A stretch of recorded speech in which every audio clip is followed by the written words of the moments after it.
2 Samuel 19. And it was told Joab, Behold, the king weeps and mourns for Absalom. And the victory that day was turned into mourning unto all the people. For the people heard that day how the king was grieved for his son. And the people got them by stealth that day into the city, as people being ashamed steal away when they flee in battle. But the king covered his face, and the king cried with a loud voice, O my son Absalom, O Absalom, my son, my son.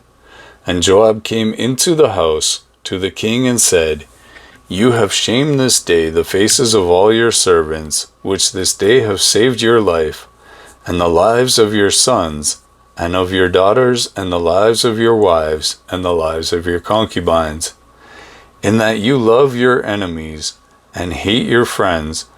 For you have declared this day, that you regard neither princes nor servants. For this day I perceive that if Absalom had lived, and all we had died this day, then it had pleased you well.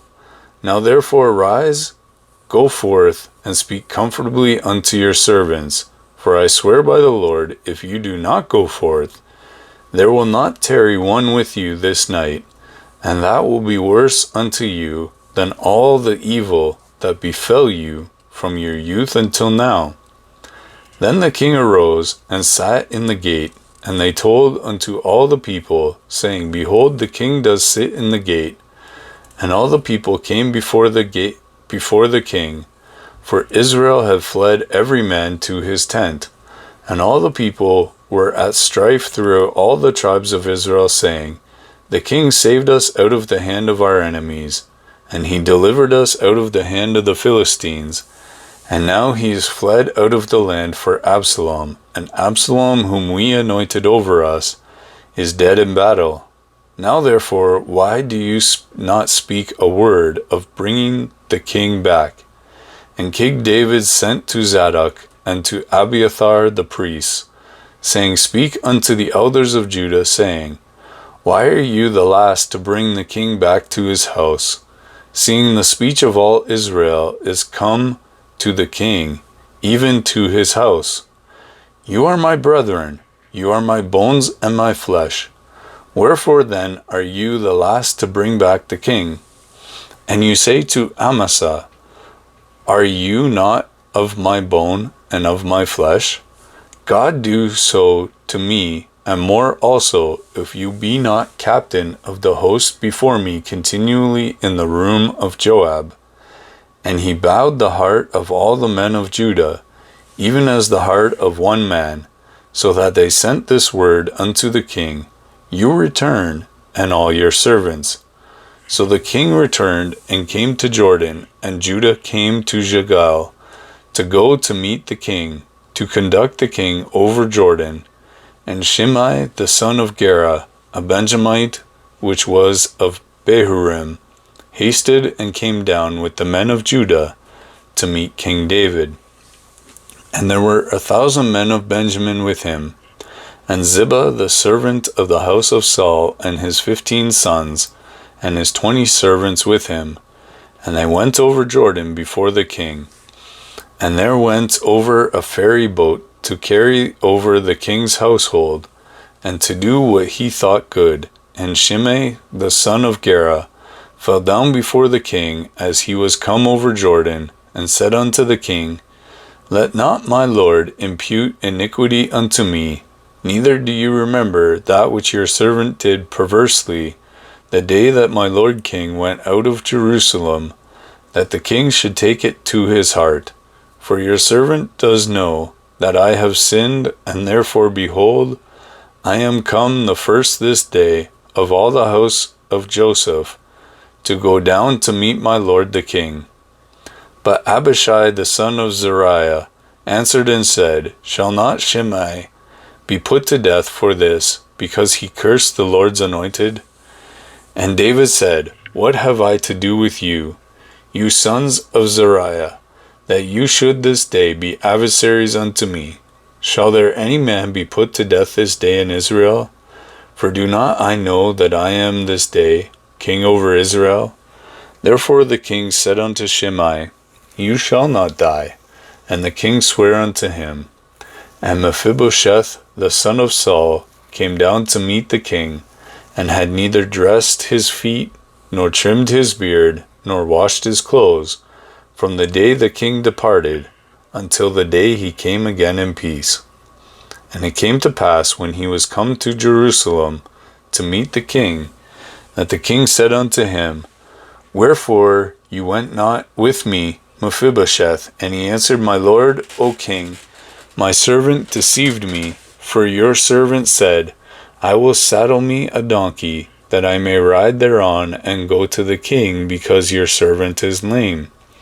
And he has slandered your servant unto my lord the king. But my lord the king is as an angel of God. Do therefore what is good in your eyes. For all of my father's house were but dead men before my lord the king. Yet you did set your servant among them, that did eat at your own table.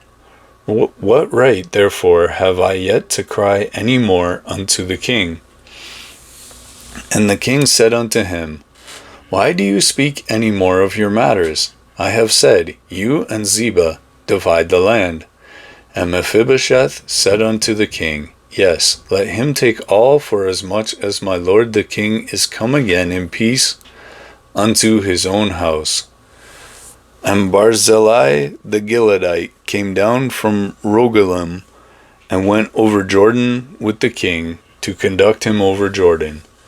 Now Barzillai was a very aged man, even 80 years old, and he had provided the king of sustenance while he lay at Mahanaim, for he was a very great man. And the king said unto Barzillai, You come over with me, and I will feed you with me in Jerusalem. And Barzillai said unto the king, How long have I to live, that I should go up with the king unto Jerusalem? I am this day 80 years old, and can I discern between good and evil? Can your servant taste what I eat or what I drink? Can I hear any more the voice of singing men and singing women? Wherefore then should your servant be yet a burden unto my lord the king? Your servant will go a little way over Jordan with the king. And why should the king recompense it me with such a reward? Let your servant, I pray you, turn back again, that I may die in my own city, and be buried by the grave of my father and of my mother. But behold your servant, Chimham, let him go over with my lord the king, and do to him what shall seem good unto you. And the king answered, Chimham shall go over with me, and I will do to him what shall seem good unto you. And whatsoever you shall require of me, that I will do for you. And all the people went over Jordan, and when the king was come over, the king kissed Barzillai, and blessed him, and he returned to his own place. Then the king went on to Gilgal, and Chimham went on with him, and all the people of Judah conducted the king, and also half the people of Israel. And behold, all the men of Israel came to the king, and said unto the king, Why have our brethren, the men of Judah, stolen you away, and have brought the king and his household, and all David's men with him, over Jordan? And all the men of Judah answered the men of Israel, Because the king is near of kin to us. And wherefore then you be angry for this matter? Have we eaten at all of the king's cost, or has he given us any gift? And the men of Israel answered the men of Judah, and said, We have 10 parts in the king, and we have also more right in David than you. Why then did you despise us, that our advice should not be first had in bringing back our king? And the words of the men of Judah were fiercer than the words of the men of Israel. Thank you for watching. If this message has blessed you, don't forget to like the video. It helps spread the word to more people And if you haven't yet, subscribe to Hope Rekindled for more scripture readings, sermons, and encouragement for your walk with Christ. Hit that notification bell so you never miss an upload. Stay strong in faith, and I'll see you on the next video.